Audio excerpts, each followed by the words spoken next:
The well war. I bought the 6 acres for the quiet. High desert stretched out just beyond Albuquerque city limits, where junipers swayed in the breeze and jackrabbits darted through the sagebrush. The land was raw, untouched, a sanctuary from the grind of urban life. But what clinched the deal wasn't the view, it was the well. A deep artesian relic, capped and half-buried behind a crumbling pump house, it was a forgotten treasure. To most, it was junk. To me, a 52-year-old hydrologist with 2 decades in municipal water systems, it was freedom. That meant no utility bills, no drought restrictions, no bowing to the slow choke of city bureaucracy. It was my ticket to living off the grid, and it was mine alone. Next door was Sunset Mesa, a gated community of manicured lawns and HOA rulebooks thicker than a phone directory. They were everything I'd come here to escape: plastic perfection, where a crooked mailbox could land you a fine. We shared a fence line, but nothing else. I got to work within weeks of moving in, retrofitting the pump house with solar-powered controls, installing pressure tanks, and testing the water. It was pristine cold, mineral-rich, better than anything bottled. I filed paperwork with the Department of Natural Resources, activating my grandfathered well for private use.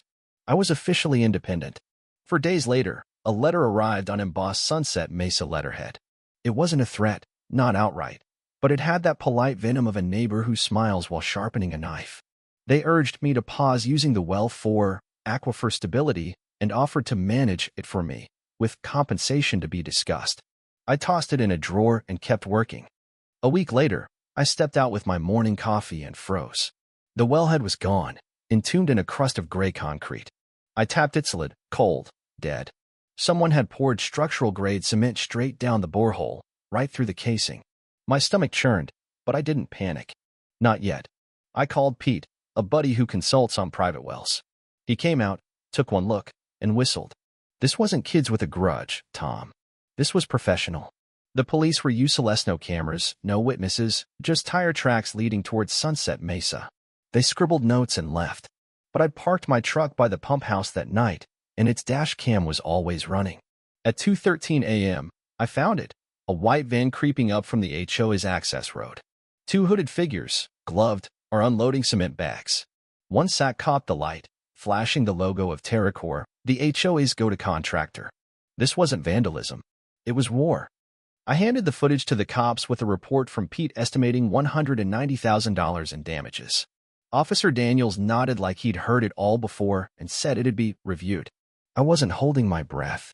So I called my lawyer, Sarah Klein, a no-nonsense litigator I'd worked with on a water rights case years back. She watched the video, smirked, and said, "They're screwed." By Friday, we had a case number, but no arrests, no follow-ups. Sunset Mesa went silent. No more letters, just smug quiet. I wasn't sleeping much, walking my property daily, checking for trespassers.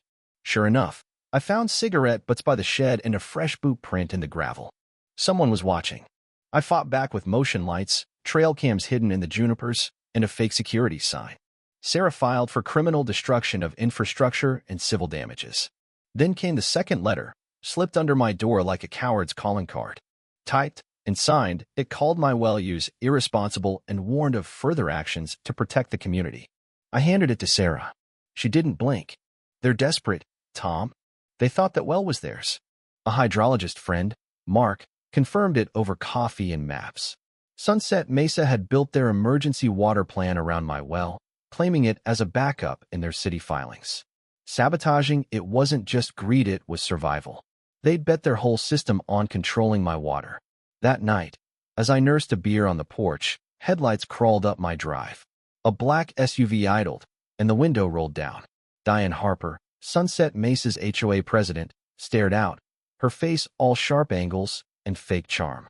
"You're making a mistake, Mr. Larson," she said. "We could have settled this quietly." I leaned on the rail, my hand near the shotgun I kept for coyotes. "Fix my well, apologize publicly, pay up." Her smile was ice. "You don't get how much depends on that aquifer." "I do," I shot back. "That's why I filed for exclusive groundwater rights yesterday." She drove off, taillights fading into the dark. This wasn't just a fight over a well anymore. It was about power. Then their system started to crack. A knock came, timid, from an older man I'd seen walking his dog in Sunset Mesa. "Name's Ed," he said, hat in hand. "Any chance I could fill some jugs? Our water's out." I gave him a 5-gallon tank and checked city alerts. Sunset Mesa was under an unscheduled service interruption, the second in 2 weeks. By afternoon, 3 more neighbors came, heads down, asking for water. I gave what I could, but my patience was fraying. Then a nurse from St. Michael's Hospital called.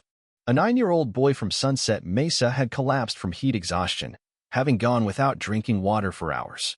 His grandmother had run out of bottled water trying to cool him. He was stable now, but the Amagia kid unconscious and 95-degree he hit me like a fist. This wasn't about me anymore. It was about harm. I called Sarah. They're falling apart. Let's push. She'd been digging and found their water contract was up for renewal in 4 months, requiring a non-municipal emergency supply. Their filing listed my well, the one they'd bricked with cement. They'd faked an easement, assuming they could bully me into selling. We filed a query with the city's utility board, attaching the dash cam stills, TerraCore's logo, and the van's plates. I sent copies to the local news, just the facts, a small HOA, a critical contract, a sabotaged well. The next day, Sunset Mesa exploded. Residents stormed the HOA clubhouse, clutching clipboards and water bottles, demanding answers. Diane posted a vague statement about restoring stability, but it only fanned the flames. By dusk, I saw her walking the border with 2 suits, one pointing at my fence. She didn't look angry. She looked trapped. Sarah filed the criminal complaint on Monday, time for the weekend news cycle. By noon, I was at the Department of Water Utilities, requesting a review of Sunset Mesa's compliance status. Their renewal was 87 days away, and they needed an active emergency source. The clerk read my report, eyes wide. They poured cement 83 feet down. I nodded. Had to saw the pipe for a lab sample. She took the papers and promised a quick review. Back home, the quiet felt wrong, like the calm before a storm. Sarah warned me their next move would be dirty. Sure enough, a city inspector showed up, nervous, citing an anonymous complaint about my well's compliance. I showed him the regulators, the solar controls, everything up to code. He relaxed, leaned in. Off the record, this is a smear. We get these weekly, same handwriting. That night, another HOA letter arrived, accusing me of unauthorized water diversion. Sarah laughed it off. They were citing 1987 bylaws from an HOA I wasn't part of. Then came Ellen, a mid-40s Sunset Mesa board member, looking like she hadn't slept in days. Over coffee, she spilled. Diane had ordered the cement job without board approval, hiding it under a landscaping invoice. The board only learned when my footage went public. Ellen wasn't defending her, she was scared. If the city pulls our contract, we're done. It's 12 miles of new pipe we can't afford. I didn't budge. A kid almost died, Ellen. An old man in your block needs dialysis. No water, no machine. She left, pale, her coffee untouched. 2 days later, the city froze Sunset Mesa's renewal pending an audit. I sat by the ruined wellhead, the concrete like a scar. This wasn't a victory, but it was leverage.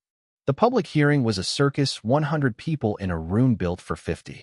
Diane spoke first, all polish, blaming misunderstandings and material compromises. She avoided the word cement. Then it was my turn.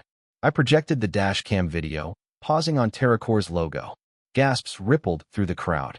I showed their faked easement, then a chart. $8 million to reroute county water, 18 months minimum.